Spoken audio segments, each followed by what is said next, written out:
ನಾನು ಎಲ್ಲೇ ಕೂತಿದ್ದೆ. ಅವರು ಮನೆ ಚೇಳೂರಲ್ಲಿ ಹಾಕೊಂಡ್ಬಂದಾರ ಅದು. ಹ್ಞೂ ಎರಡೋ ಮೂರೋ ಇತ್ತು, ಇವತ್ತು ಹೋಗಿರ್ಬೇಕು ಅಂತ ಕಾಣುತ್ತಲ್ಲಿ. ಅಲ್ಲೂ ವ್ಯಾಪಾರ ಚೆನ್ನಾಗುತ್ತೆ ಅವ್ರಿಗೆ. ಅದಕ್ಕೆ ಜನ ಜಾಸ್ತಿ ಅಲ್ಲ. ಹಾಂ ನೀವು 10 ರೂಪಾಯಿ ಹಾಕಿ ಮಾಡಿದ್ದೀರಾ? ಹ್ಞೂ.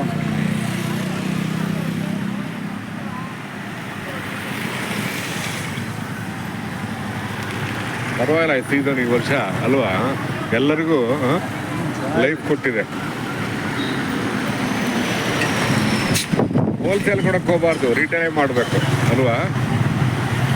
ಕೇಳ್ತಾರೆ ಪಾಪ, ಆಸೆ ಪಟ್ಟು ಕೇಳೋದು. ಅದೇ ಅಲ್ಲ, ಕೆಲವು ರೇಟ್ ಬಂದರೆ ಪರವಾಗಿಲ್ಲ, ಬಟ್ ರೇಟು ಹೋಲ್ಸೇಲ್ ಕೊಟ್ಟರೆ ನಾವೇನಿಲ್ಲ ಸರ್. ಹಣ್ಣು ಕೇಳಿದ್ರೆ ನಮ್ಮ ಕಣ್ಣು ಮೇಲೆ 30-40 ರೂಪಾಯಿ ಸಿಕ್ಕರೆ ಸಾಕು ಕೊಡ್ಬಿಡ್ತೀರಾ? ಪರವಾಗಿಲ್ಲ. ಈಗ ನಾವು ಕುಯ್ಯೋ ಕೂಲಿ ಅವ್ರಿಗೆ ಲೆಕ್ಕ ಹಾಕೊಂಡು ಅದೇ. ಕೆಲವು ಜನ ರಿಟೇಲಲ್ಲೇ ಮಾರಾಟ ಮಾಡ್ತಾರೆ. ಅವರು ಕುಯ್ಬೇಕಲ್ವ? ಹ್ಞೂ ಅದೇ ಕರೆಕ್ಟ್. ಕೂಲಿ ತೆಗಿಬೇಕು. ಹೌದು. ಅಕ್ಕ 10 ರೂಪಾಯಿ 4 ಅಕ್ಕ. ಹಾಂ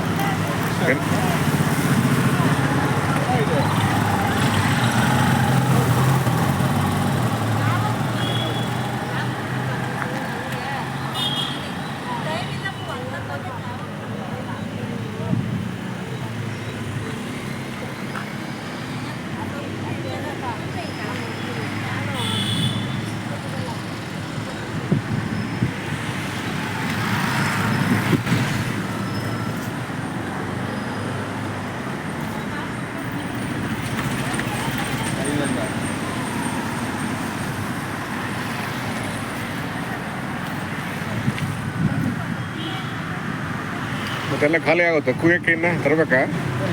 ಆಯ್ತಾ?